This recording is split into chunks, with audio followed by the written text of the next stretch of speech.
सर्वोच्चको विवाद केही दिनभित्रै समाधान हुने विश्वास छ भन्दै प्रचण्डको भनाई। नेपालबाट सर्वोच्चवादले असन्तुष्ट समूहबाट अलग भएका न्यायाधीशलाई भेट्ने। इजलास फर्किने न्यायाधीशहरूलाई शम्भु थापाको आग्रह। प्रधान न्यायाधीशलाई सोध्नुस् घुस खानु भएको छ कि छैन। नेपाली महिला क्रिकेट टोलीलाई पहिलो अन्तर्राष्ट्रिय सिरिज जित्ने मौका। प्रधान न्यायाधीश जबराले तोके सबै खालका मुद्दाका पेशी। सुनको मूल्य प्रति तोला 500 रुपियाँले घट्यो। आजबाट विद्युत महसुल घट्यो। 22 लाख ग्राहकले महिनामा 30 रुपियाँ तिरे हुने। सर्वोच्चमा आज पनि कानुनी व्यवसायीको धरना। नेपाल बारले प्रधान न्यायाधीश जबराका विवादास्पद फैसला अध्ययन गर्ने। प्रदेशको प्रदेशसभा बैठक बस्दै मुख्यमन्त्रीले विश्वासको मत लिने कार्यसूची। देशभर चिसो बढ्यो। जुम्लाको तापक्रम -5 डिग्री सेल्सियस। आजदेखि ई पासपोर्ट पाइने। विद्युत खपत बढाउन उद्योगहरूमा कुलमानको घर दैलो। अमेरिकालाई उसिन्दै संसारकै धनी देश बन्यो चीन। प्रचण्ड आउने दिन नगरपालिकामा सार्वजनिक विदा। दुई अपराधिक समूहको झगडामा कैलालीका भूपेन्द्रको हत्याको रहस्य खुल्यो। प्रधान न्यायाधीश सहभागी कार्यक्रम बहिष्कार गर्ने बारको निर्णय। यथाशीघ्र निकास हुनुपर्ने सत्तारूढ 5 दलको निर्णय। पर्खर हेरेको मुडमा प्रधानमन्त्री शेरबहादुर देउबा। ब्राजिल र अर्जेन्टिनाले खेले गोलरहित बराबरी। रघुजी पन्तलाई केपी ओलीले भने तपाईँ उपाध्यक्ष पदका लागि योग्य हुनुहुन्छ। दर्शकवृन्द नमस्कार। तपाईहरुलाई फेरि पनि स्वागत छ हाम्रो च्यानल स्मार्ट खबरमा।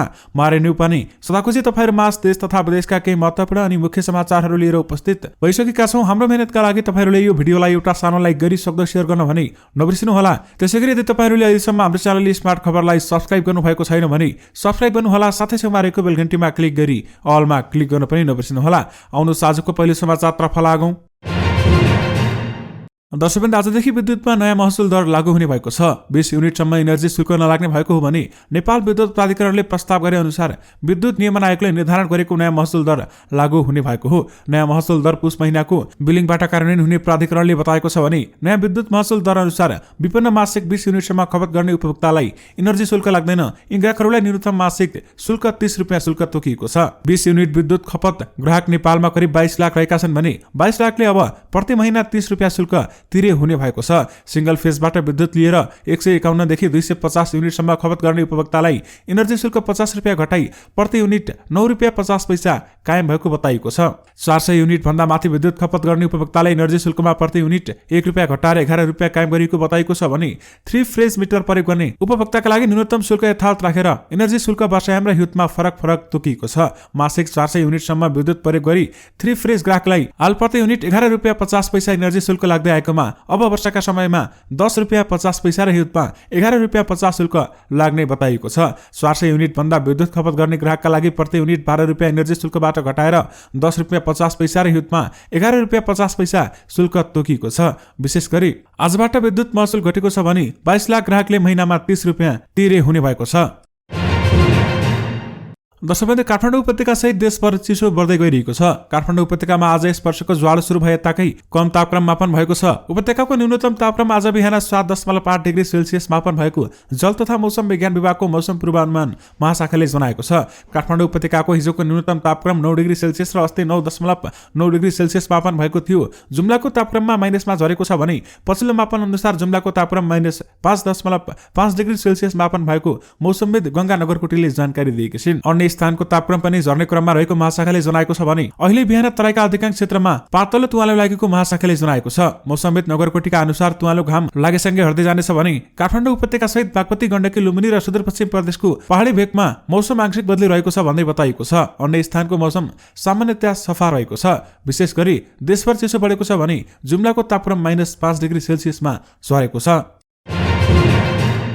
दर्शकवृन्द शुक्रबार र शनिबार प्राय विद्युत प्राधिकरण अन्तर्गत बनिरहेका र बन्न लागेका आयोजना स्थलको अनुगमनमा निस्कने कार्यकारी निर्देशक कुलमान घिसिङ हिजो आज उद्योगहरूमा भेटिन थालेका छन्। आफ्नो दोस्रो कार्यकाल चुनौतीपूर्ण रहेको बताएर पद बहाली गरेका उनलाई अहिले उद्योगहरूमा पुग्नुपर्ने बाध्यता बिजुली खेर जाने अवस्थाका कारण आइपरेको हो। गत शुक्रबार पनि बुटवल भैरवा करिडोरका उद्योगहरूमा घुमिरहेका थिए। उनी पञ्चकन्या समूहका उद्योगदेखि अन्य साना उद्योगहरूसम्म पुगेर विद्युतको माग आपूर्ति बारेमा जानकारी लिएका थिए। देशभित्रै विद्युत खेर जाने र प्राधिकरणले लाभ गुमाउनु पर्ने अवस्था आएपछि पछिल्ला दिनमा घिसिङ मात्रै होइन प्राधिकरणका अरू टोली पनि देशका औद्योगिक क्षेत्रमा पुगिरहेका छन्। प्राधिकरणको टोली सैगनी हेटौडा सिमरा बिरगंज भरतपुर लगायतका औद्योगिक करिडोर पुगेर सञ्चालनमा रहेका निर्माणाधीन प्रसारण तथा वितरण लाइन सब स्टेशनहरूको अवस्था पनि बुझेको थियो। अहिले नेपालका विद्युत आयोजनाबाट उत्पादन हुने बिजुली मध्ये दिउँसोको समयमा 200 र रातिमा 500 मेगावाट खपत हुन नसकेर खेर गइरहेको छ भने भारतले 39 मेगावाट बिजुली मात्रै बेच्न अनुमति दिएकाले प्राधिकरणले सकेसम्म देशभित्रै अधिकतम विद्युत खपत गराएर बिजुली खेर जान नदिने योजनामा रहेको छ। विशेष गरी विद्युत खपत बढाउन उद्योगहरूमा कुलमानले घरदैलो धाउन थालेका छन्। दर्शकवृन्द, लम्कीचुवा नगरपालिका 1 का 22 वर्षीय भूपेन्द्र बडुवालको 23 कार्तिकको राति टिकापुरमा भएको हत्या गुण्डागर्दीमा संलग्न 2 समूहबीचको द्वन्द्वका कारण भएको हुन सक्ने प्रहरीको प्रारम्भिक अनुसन्धानले देखाएको छ। नवीन राउल र उनका प्रतिद्वन्दी जयेन्द्र शाहीको समूहबीच एकअर्काको बसरी स्थापित गर्न सन्दर्भमा भूपेन्द्रको हत्या भएको प्रहरीको हालसम्मको छानबिनले देखाएको छ। मृतक भूपेन्द्रको परिवारले चिसापानीका नवीन राउलको समूहले हत्या गरेको भन्दै नवीन सहित 16 जना विरुद्धमा इलाका प्रहरी कार्यालय टिकापुरमा किटानी जारी दिएको छ भने किटानी जारी परेका मध्ये 9 जना पक्राउ परेका छन् भने नवीन राउल सहितका 7 जना फरार रहेका छन्। फरार हुनेमा राउलको विवेचित समूहका जयेन्द्र शाही सहित केही युवा रहेका प्रहरीले बताउँछ भने पछिल्लो समय मृतक भूपेन्द्र भने नवीनको समूह छाडेर जयेन्द्रको समूहतिर नजिकीको प्रहरीको भनाइरहेको छ। प्रहरीका अनुसार हत्या भएको दिन भूपेन्द्र लम्कीकै दिपेश नेउपानेसँग थिए। दिउँसो दिपेश फुटबल खेल्न चिसापानी जाँदा भूपेन्द्र पनि गएका थिए र केही बेर बसेर हिँडेका थिए। पछि भूपेन्द्रले दिपेशलाई आफूसँग जिम गर्न बोलाए। त्यसपछि उनीहरू भूपेन्द्रकै मोटरसाइकलमा आस्था होटलसम्म खाजा खान गएको प्रहरीले जनाएको छ। त्यसपछि केही बेर सम्पर्कविहीन भएका भूपेन्द्रले पछि दिपेशले आफूलाई घरमा लिएर गए। साँझको खाना खाइसकेपछि उनीहरू फेरि पहिलेकै ठाउँमा आस्था होटलमा पुगे भन्दै बताइएको छ। आस्था होटलमा भूपेन्द्रलाई साथै कपिल श्रेष्ठको फोन आएको थियो भने दिपेशले टिकापुरमा पत्रकारसँग भनेका छन्, आस्थामा पुगिसकेपछि कपिल दाईको फोन आयो। फोनमा उहाँले मलाई पुलिसले लखेटेको छ, बचाउ आइजान भनेपछि दाई भूपेन्द्र र म त्यहाँबाट निस्क्यौं भन्दै बताइएको थियो। मोटरसाइकलमा पेट्रोल नभएको बताएपछि कपिलले नै फोनबाट त्यसको व्यवस्थापन गरेको उनको भनाइरहेको छ भने कपिलले दिएको लोकेसनका आधारमा हिँडेका उनीहरूले कपिललाई भेट्न सकेनन्। आफूले भूपेन्द्रलाई नजान आग्रह गर्दा उनले त्यहाँ चिनेका मान्छे पनि भएकाले केही फरक नपर्ने विश्वास दिलाएको दिपेशले बताएका छन् र कपिलले पछि आफू शिव मन्दिर नजिकै केराबारीमा रहेको बताएका छन् तर त्यहाँ पुग्दा पनि उनी भेटिएनन् भन्दै बताइएको थियो। त्यसपछि भूपेन्द्रले कपिललाई सिद्धार्थ होटल अगाडि पनि आउन आग्रह गरे। हामी त्यहाँ पुग्ने बेला अगाडिको केराबारीमा केटाहरू जम्मा भइसकेका थिए। उनीहरूले हाम्रो पिछा गरे। भूपेन्द्र दाईको घरमा पुग्ने बेलामा हामीहरूलाई उनीहरूले छोपिसकेका थिए। त्यही आक्रमण गरे भन्दै दिपेशले भनेका छन्। प्रहरीका अनुसार हत्याराबाट 3वटा खुँडा, 2वटा खुकुरी, बन्चरा लगायतका घरेलु हतियार बरामद गरिएको छ भने 2 समूहबीच झडप हुने सूचनाका आधारमा उनीहरूलाई प्रहरीले पक्राउ समेत गरेको थियो। सुरुमा दोहोरो झडपका क्रममा बडुवालको हत्या भएको बताएको प्रहरीले अनि घटनाको रहस्य खोल्दै अझै समय लाग्न पनि बताउन थालेको छ। कैलाली आएको सिआइबीको टोलीले पनि सोमबारदेखि नै काम सुरु गरेको छ भने कैलालीका प्रमुख प्रहरी उपरीक्षक एसपी विश्वाधिकारीले घटना अनुसन्धानकै क्रममा रहेकाले यसबारे बताउन नसकिने प्रतिक्रिया समेत दिएका छन्। विशेष गरी 2 आपराधिक समूहको झगडामा कैलालीका भूपेन्द्रको हत्या भएको हुन सक्ने अनुमान गरिएको छ।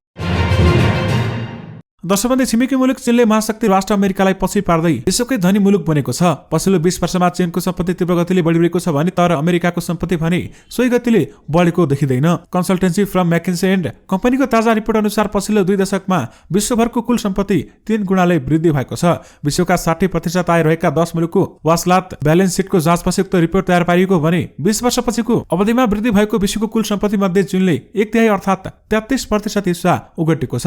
यसरी हेर्दा सो अवधिमा चीनको कुल सम्पत्तिमा 16 गुणा वृद्धि भएको देखिएको छ भने रिपोर्ट अनुसार सन् 2000 मा भएको विश्व कुल सम्पत्तिको करिब $156 ट्रिलियन थियो भने तर 2020 को विश्वको कुल सम्पत्ति बढेर $514 ट्रिलियन पुगेको छ। उक्त अवधिमा वृद्धि भएको सम्पत्ति मध्ये 1/3 हिस्सा चीनको रहेको बताइएको छ भने सन् 2000 सम्ममा विश्व व्यापार संगठनको सदस्य बन्दा चीनको कुल सम्पत्ति 7 ट्रिलियन अर्थात् $70 खर्ब रहेको थियो भने सन् 2020 मा त्यहाँको कुल सम्पत्ति बढेर $120 ट्रिलियन पुगेको छ।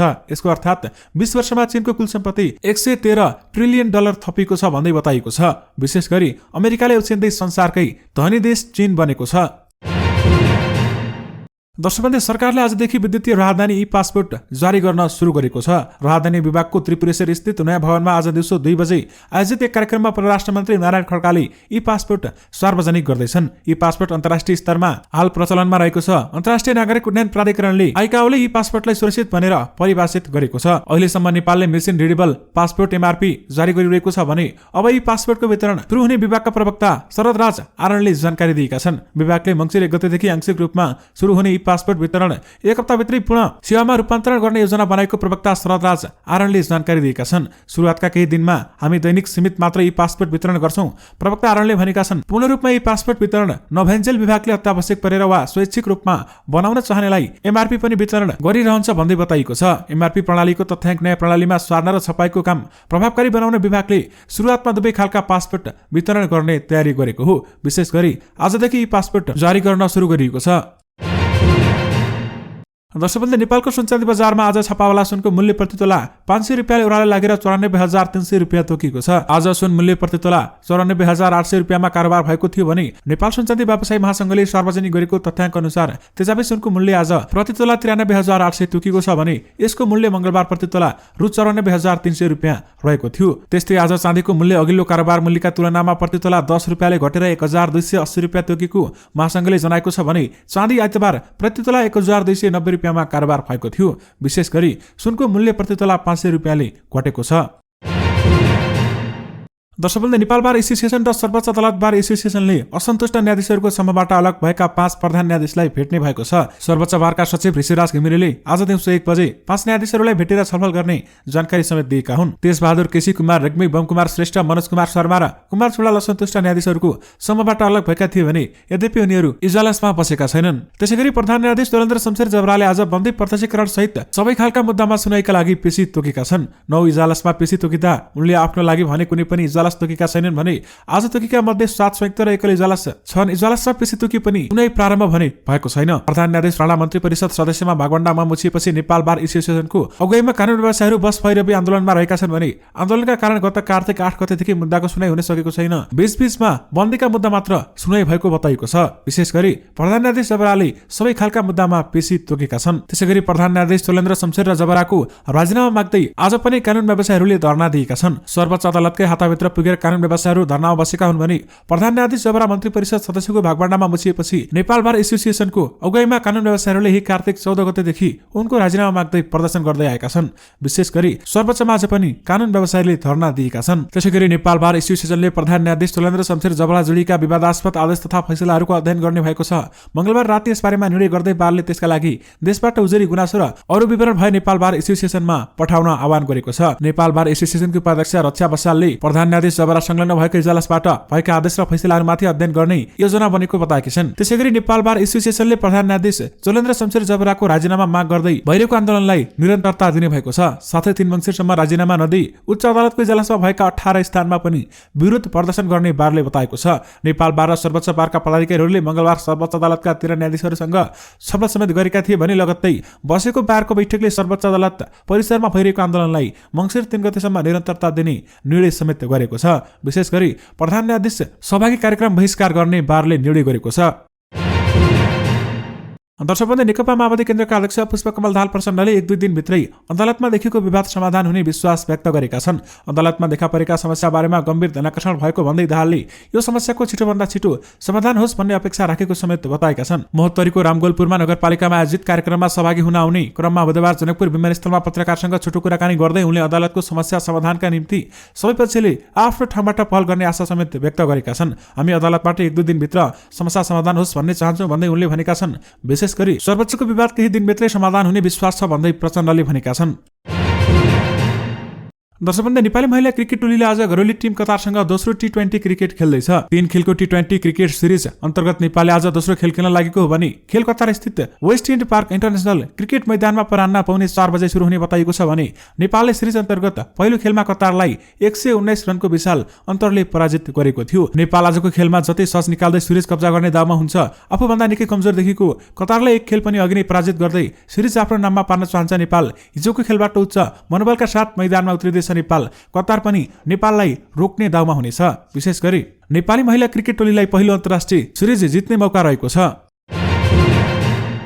दर्शकबन्धु, सत्तारूढ 5 दलले सर्वोच्च अदालतमा देखिएको गतिरोधको तत्काल निकास दिनुपर्ने बताएका छन्। 5 दलका शीर्ष नेताहरू सम्मिलित समन्वय समितिको मंगलबार बसेको पहिलो बैठकले प्रधान न्यायाधीश दोलेन्द्र शमशेर जबराको राजीनामा माग गर्दै भइरहेको आन्दोलन बारेमा बोलेको थियो। सर्वोच्चमा केही समयतादेखिको समस्या र गतिरोध बारेमा ध्यानाकर्षण भएको भन्दै बैठकमा निर्णयमा भनिएको छ भने राज्यको महत्त्वपूर्ण अङ्गका रूपमा रहेको न्यायपालिकाको स्वतन्त्रता, गरिमा, विश्वसनीयता र स्वच्छतालाई कायम राख्ने गरी यथाशीघ्र निकास हुनुपर्छ भन्ने हाम्रो धारणा छ र सम्बन्धित सबैबाट छिटो निकासा दिने दिशामा पहल हुनेछ भन्ने हामी आशा गर्दछौँ भन्दै बताइएको छ। प्रधानमन्त्री निवास पलाटारमा बसेको समन्वय समितिको बैठकमा संयोजक रामचन्द्र पौडेल लगायतले न्यायपालिकाको सङ्कटलाई छलफलको विषय बनाएका थिए। प्रधानमन्त्री एवं कांग्रेस सभापति शेरबहादुर देउवाले भने कुरा नगरौँ भन्दै रोक्न खोजेका एक नेताले सुनाएका छन् भने माओवादी केन्द्रका अध्यक्ष पुष्पकमल दाहाल प्रचण्डले अदालतको विषयमा अप्ठ्यारो भएको र तर संवेदनशील रहेको भन्दै पन्छिए भने एकीकृत समाजवादीका अध्यक्ष माधव नेपालले बोल्दै बोलेनन् भन्दै बताइएको छ। विशेष गरी यथाशीघ्र निकास हुनुपर्ने सत्तारूढ 5 दलको निर्णयमा पर्खर हेरेको मुडमा प्रधानमन्त्री रहेका छन्।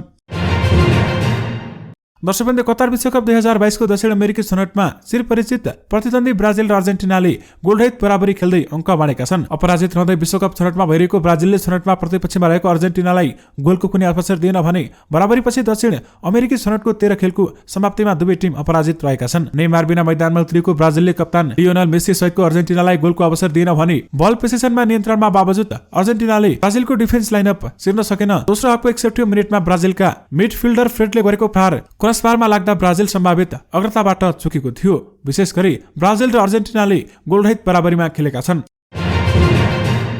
दर्शकवृन्द, नेकपा एमाले अध्यक्ष केपी शर्मा ओलीका आलोचक मध्ये एक नेता थिए स्थायी समिति सदस्य रघुजी पन्त। तर एमाले विभाजन हुँदा उनले माधव नेपाललाई साथ दिएनन्।